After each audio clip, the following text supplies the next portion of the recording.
Oi, pessoal! Hoje eu vim responder as perguntas que vocês me fizeram sobre transtorno alimentar. Lembrando, eu não sou profissional da saúde ainda, mas eu sou estudante de psicologia e tive transtorno alimentar durante 10 anos da minha vida. Então, eu vou responder as perguntas com base da minha experiência e do conhecimento que eu tenho sobre. Então, vamos lá. A primeira pergunta é como você tem lidado com a questão de ver seu corpo no espelho. Para quem não sabe, quem tem transtorno alimentar tem uma distorção de imagem bem grande, normalmente, não é exclusivo, não necessariamente a pessoa tem, mas na maior parte dos casos tem. Distorção de imagem é que a gente não enxerga como a gente realmente é. A gente se vê muito maior. Então, para muitas é muito difícil se olhar no espelho e se aceitar.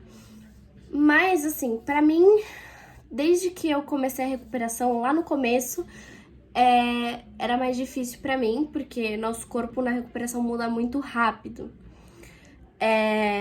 Então é mais complicado se aceitar e, conseguir se olhar no espelho. Mas conforme o tempo foi passando, meu corpo foi se ajustando ao meu novo peso, né?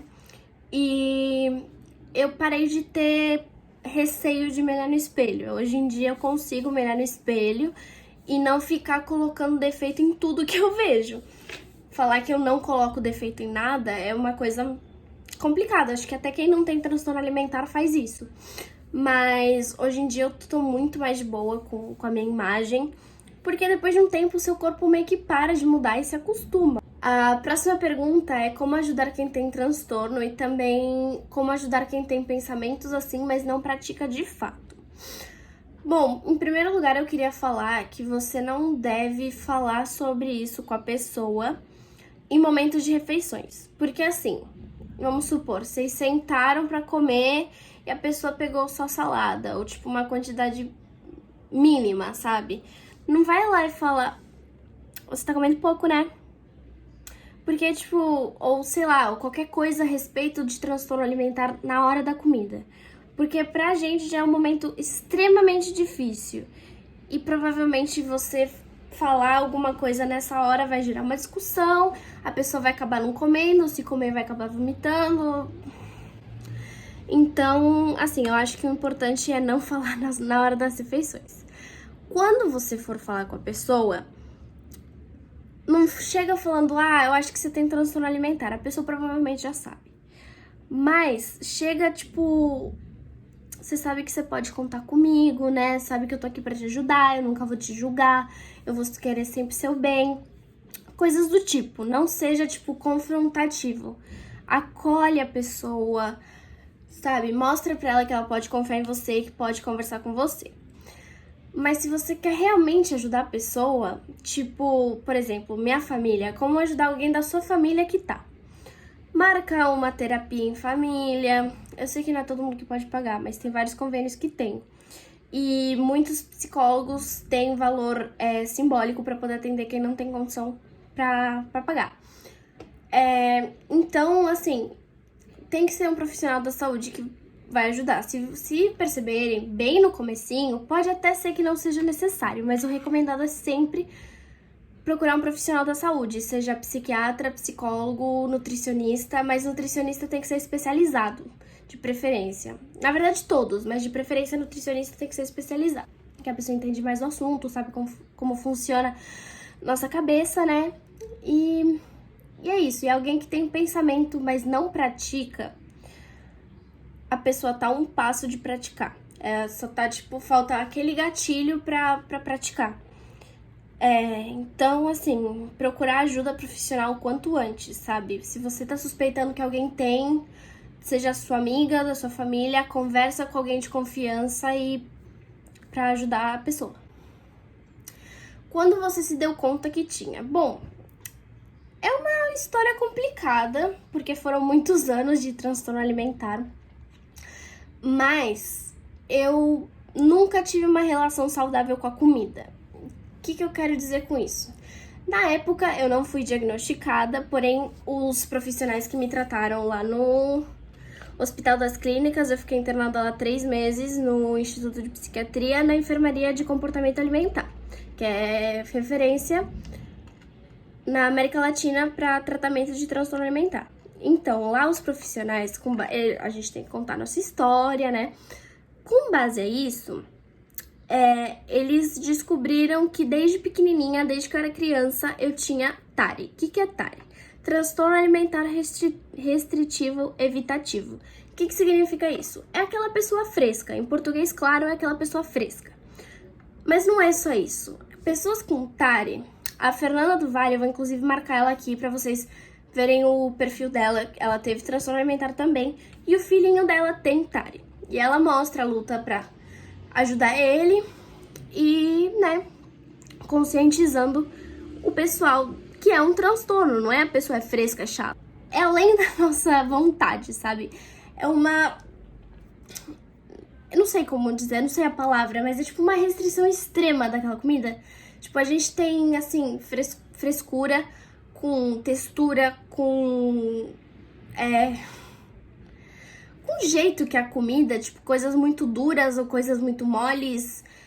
Seria a textura também, com gosto, com coisas muito fortes, tipo, eu não consigo comer cebola, molho de tomate, entre outras coisas. Eu não comia feijão por causa da textura.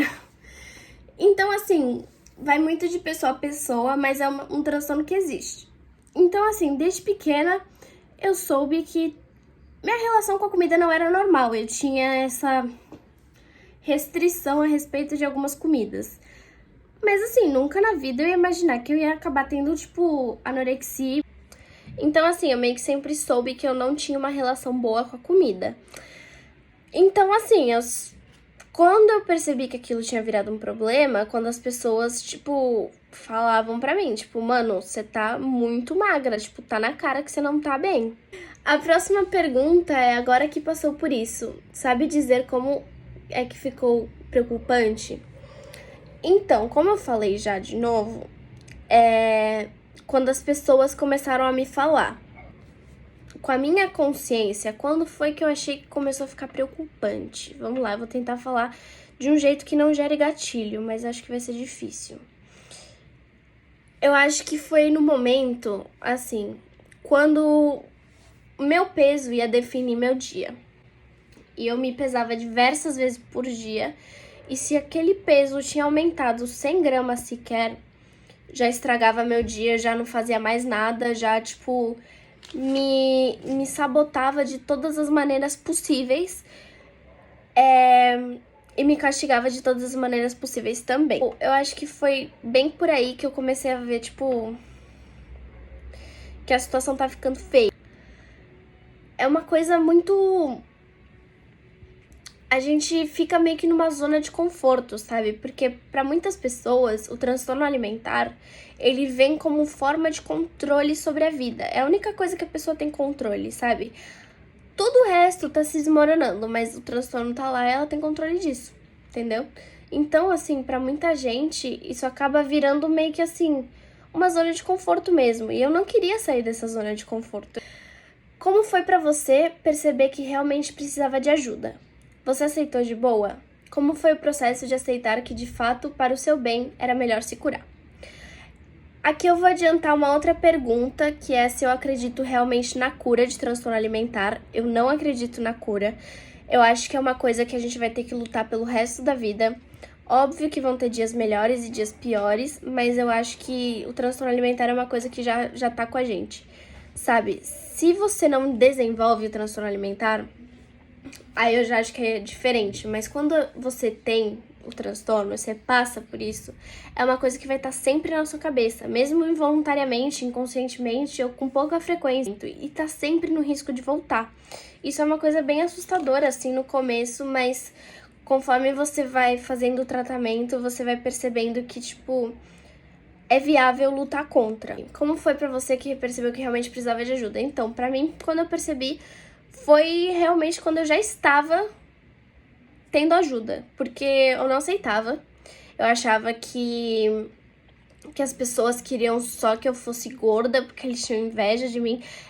Sabe, eu achava que as pessoas tinham inveja de mim, que eles não queriam me ajudar, que eles queriam me engordar, porque eles se sentiam mal do meu lado, porque eu era muito mais magra. E sabe, Mas, assim, são pensamentos que não fazem muito sentido. Isso é o que eu estou tentando dizer. Eu não aceitava que eu precisava, tipo, de ajuda, sabe? Eu só realmente fui perceber quando eu estava lá. E como foi o processo de aceitar que o melhor pra mim seria realmente me recuperar. Eu fui internada no Hospital das Clínicas, acho que eu já falei sobre isso. E fiquei 3 meses lá. Durante o primeiro mês, meu pensamento era o seguinte: eu vou comer, eu vou engordar um pouquinho e depois eu volto, sabe? Tipo, eu volto a fazer minhas coisas e emagrecer e tal. Só que lá, eles têm um regime meio... Não regime no sentido dieta, no sentido de hábito, sabe? Você tem que comer 5 refeições. Se você não come, você tem que ficar de castigo 3 horas lá no refeitório, sem ninguém, sem celular, sem nada. Não pode ir no banheiro até 1 hora depois que você come. E você só sai de lá quando seu IMC bater 19 e se manter em 19 por mais 3 semanas. 3 ou 4, por aí. Então, assim, não tem essa de, eu engordo 2, 3 quilos e saio, como é em outras internações que eu fiz, né? Eu fui internada 4 vezes e em todas, menos na última, que foi lá no Hospital das Clínicas, em todas eu engordava, tipo, 2, 3 quilos, esperava todo mundo achar que eu estava melhorando e voltava. Eu vou contar exatamente como foi que eu percebi que eu precisava de ajuda. Quer dizer, que era melhor pra mim me recuperar. Eu tava na visita com a minha mãe e com a minha irmã, e tinha acabado de chegar uma menina nova, que tava lá com a amiga dela, que também tinha ficado internado lá. Só que a amiga dela já tava recuperada, já tava, tipo, super bem, sabe? E elas estavam lá no refeitório, conversando e tal. E estavam falando, lembra quando a gente tava aqui com a fulana, não sei o quê? E, tipo, minha mãe, ela não consegue não falar nada. Ela pegou e perguntou, e a fulana, ela tá bem? Porque estavam as duas que tinham ficado internadas, minha mãe queria saber da terceira, né? Esperando que ela fosse responder, ela tá bem sim e tal.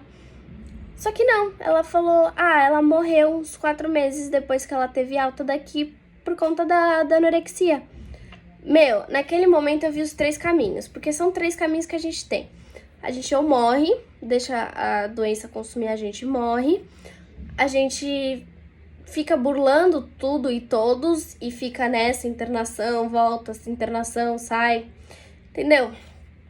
Ou a gente se recupera e vida que segue. Um fato muito interessante sobre transtorno alimentar é que 1 em 4 pessoas com transtorno alimentar morre. Então, é a doença psiquiátrica com maior mortalidade. Então, assim, eu sabia que era uma doença que as pessoas morrem, sabe? Mas, tipo, eu não acreditava muito. Eu falava, tipo, nunca que eu vou morrer disso, sabe? Tipo, nunca vi ninguém perto de mim morrer disso. Então, tipo, nunca foi uma coisa que eu pensei. Só que naquele momento, eu vi na minha frente os 3 caminhos, entendeu? Eu fiquei pensando, o que eu quero da minha vida? E aí, eu realmente pensei comigo mesma e falei assim, eu não posso mais viver assim, sabe? Tipo, eu tô aqui no na melhor instituição de tratamento da América Latina. Eu posso estar ocupando a vaga de alguém que realmente quer e precisa, sabe? Só que naquele momento eu não ia desistir. Eu falei, eu preciso me recuperar, sabe? Foi um momento assim, eu acho que foi um momento bem emocionante. Eu tenho orgulho de mim mesma por ter, tipo, pensado tudo isso. Mas, assim, não vou falar que foi fácil. Não tô falando que, assim, de um dia pro outro eu falei, beleza, vamos lá. Não, porque é uma coisa muito difícil. Como eu falei, é sair da nossa zona de conforto totalmente. Esse foi exatamente o momento que eu aceitei que era o melhor pra mim me recuperar. Eu tenho que persistir, gente. Se você desistir, vai voltar tudo que você já conquistou até agora. Eu conquistei muita coisa desde que eu tive alta no dia 10 de janeiro. Eu conquistei tanta coisa, tanta coisa. E eu não quero perder tudo isso. Então isso é uma coisa que me motiva pra caramba. Eu já respondi uma pergunta. Qual a sua maior motivação pra continuar o tratamento? Então, respondendo já essa pergunta, minha maior motivação é isso. Tudo que eu conquistei até agora, sabe? Eu não quero perder tudo isso de novo e voltar pra estaca zero, sabe? Bom, próxima pergunta é: a ansiedade pode causar isso? E eu vou aproveitar e responder qual é a maior causa. É complicado dizer o que causa um transtorno alimentar. Vamos lá. Por quê? Porque tem um fator genético, porém também tem o fator social.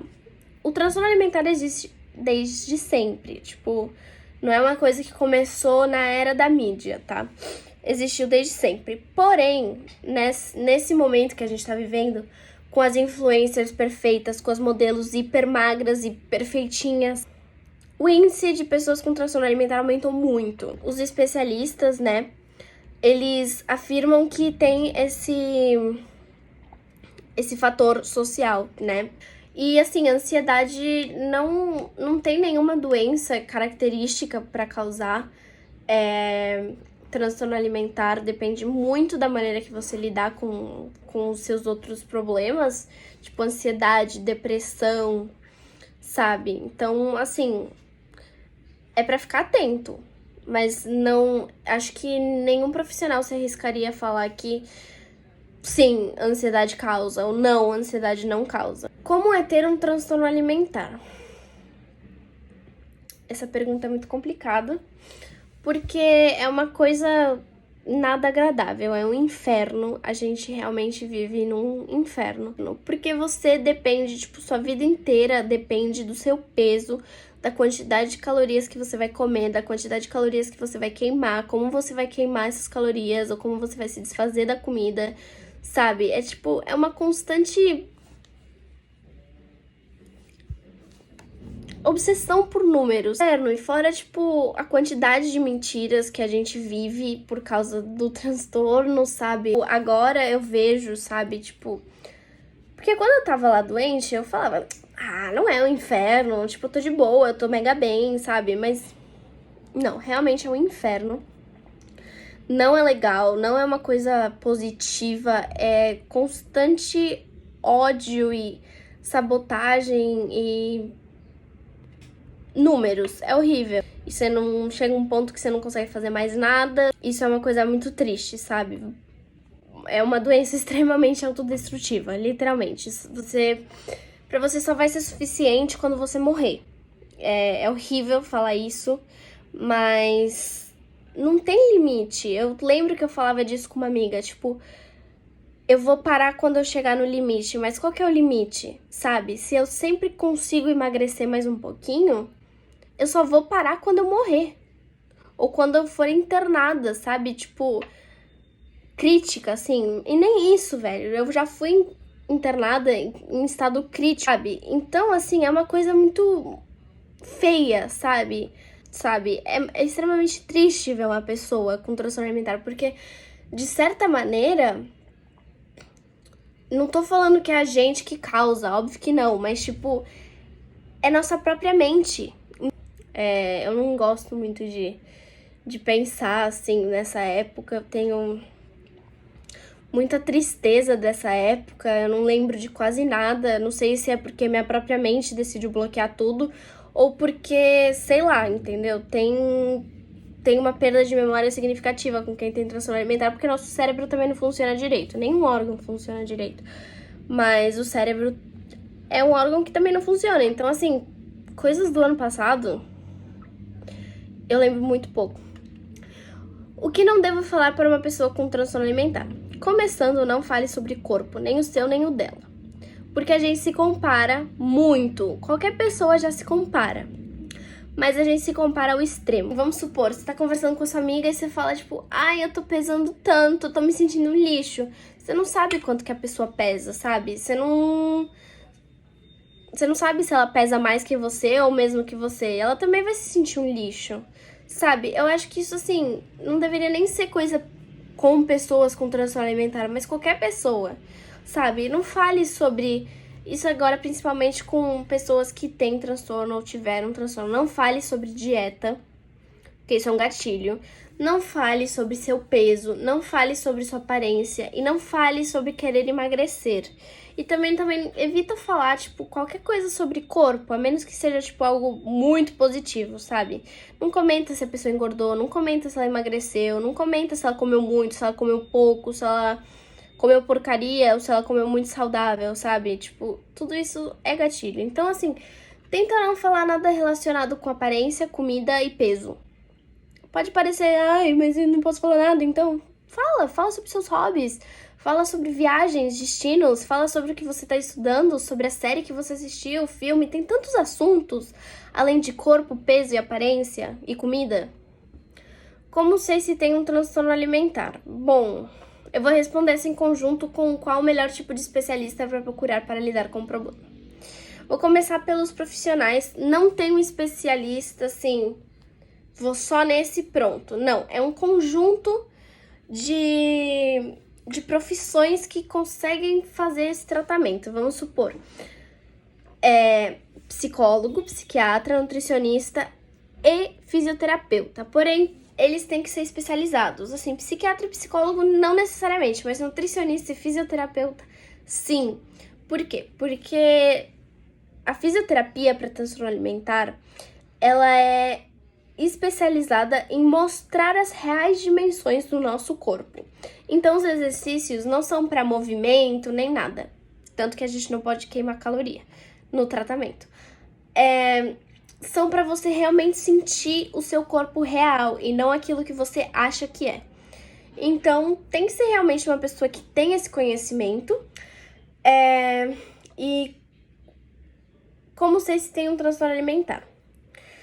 Bom, se você tá obcecado com o seu peso ou com a queima de calorias, com exercício, com dieta, ou às vezes nem sempre é para emagrecer, tem compulsão alimentar também, tem bulimia, depende muito do transtorno alimentar.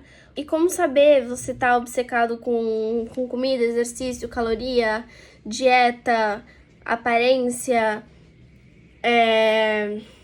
você come, vomita, usa outros métodos purgativos. Que são métodos purgativos? São maneiras de eliminar a comida que você comeu, seja instantâneo ou seja exercício. Se você usa remédios para emagrecer, sabe? Esses são, eu acho que, os principais sinais de que a pessoa tem um transtorno alimentar. É uma doença psicológica, sim, porém tem gente que tem transtorno alimentar que afirma que não é da cabeça deles. Lá na ECAL, que é a enfermaria que eu fiquei, a gente vê muito disso. Às vezes é a própria pessoa não aceitando a doença e meio que achando uma desculpa pra doença. Mas assim, eu não tô falando que todas as pessoas que falam isso estão mentindo, porque eu vi casos lá que realmente não era a cabeça delas, era derivado de outra doença. Mas assim, é majoritariamente psicológico. Como se descobre o diagnóstico? O diagnóstico, como eu falei, é feito por algum profissional da saúde, psicólogo, psiquiatra, nutricionista. Mas, assim, você tem que ir com um profissional, né? E fazer uma consulta e contar o que você tá passando, as coisas que você tá fazendo, os seus hábitos. E assim, uma coisa que uma amiga minha que também ficou internada lá me falou antes de eu ser internada, que foi o que me motivou a internação inteira. Foi: se abre, seja honesta com você e com eles. Conta tudo, eles não vão te julgar, eles veem casos como o seu todo santo dia, eles estão lá para te ajudar. Se você não se abrir, eles não vão ter como te ajudar. Marca uma consulta com um psicólogo, com um psiquiatra, conversa com ele ou ela, né, sobre as coisas que você anda fazendo, seus pensamentos, seus hábitos, suas vontades, inclusive, sabe? E vai te ajudar da melhor maneira, sabe? E você vai obter o seu diagnóstico específico, porque tem tipos diferentes de anorexia, tem bulimia de diferentes tipos, com diferentes métodos. Então, assim, é uma coisa bem, assim, variada. E tem vários tipos de transtorno alimentar. Não é só anorexia, bulimia e compulsão. Se vocês também quiserem, novamente, eu posso fazer um vídeo explicando cada tipo de transtorno alimentar. A próxima pergunta é: você tem gatilhos? Como você lida com eles? Como alguém próximo pode te ajudar? Tenho muitos gatilhos. Hoje em dia eu consigo lidar de uma maneira melhor. Vamos supor, pra mim um gatilho é quando as pessoas falam, tipo, eu tô gorda, eu tô pesando tanto, tipo, eu quero emagrecer, coisa do tipo, sabe? Porque muitas vezes nosso peso é o mesmo, ou tipo, muito similar, sabe? E isso é uma coisa que meio que, como eu falei, a gente se compara muito. Então, tipo, a pessoa falou isso, eu já tô me comparando, sabe? Se ela se acha gorda, o que ela acha de mim, sabe? Isso é, acho que é meu principal gatilho. Ou assim, antes era as pessoas me falarem, eu engordei. Tipo, sobre mim. Eu tenho gatilho sim, como que eu lido com eles? Às vezes eu simplesmente deixo aquilo me afetar por um momento.